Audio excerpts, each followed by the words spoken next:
empty funeral, or whatever you want to call it.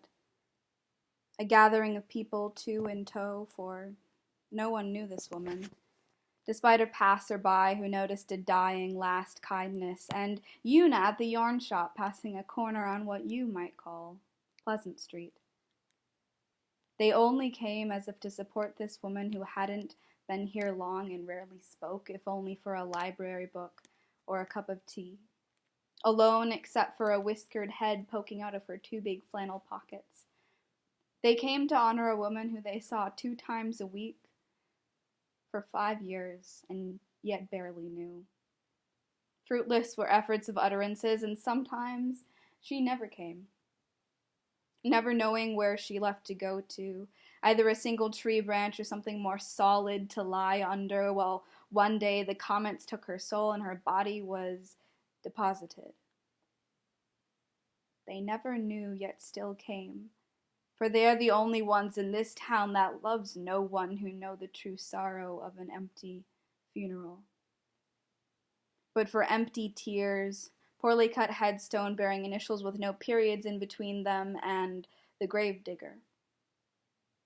Because the whole town is still wondering who paid for this headstone.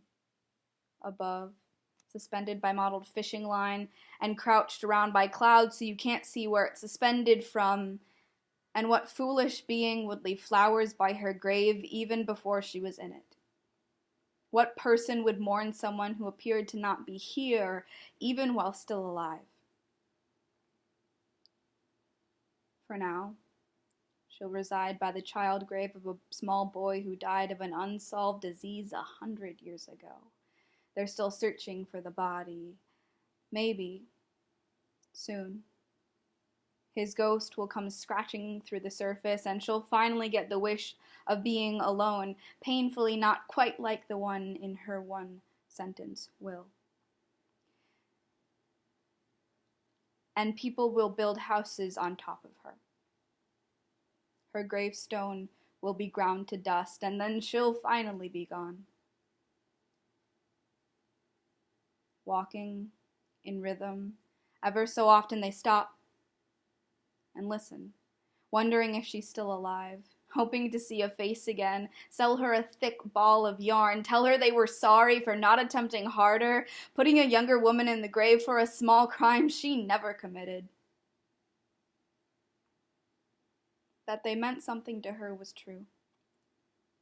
But no one besides this writer kitty corner from Una believed a corpse, who was quite content at talking to thin air and being silent to no one. You didn't make her life bad. She liked it just the way it was. And she wasn't a lone wolf. She had enough of a lifetime to figure that out.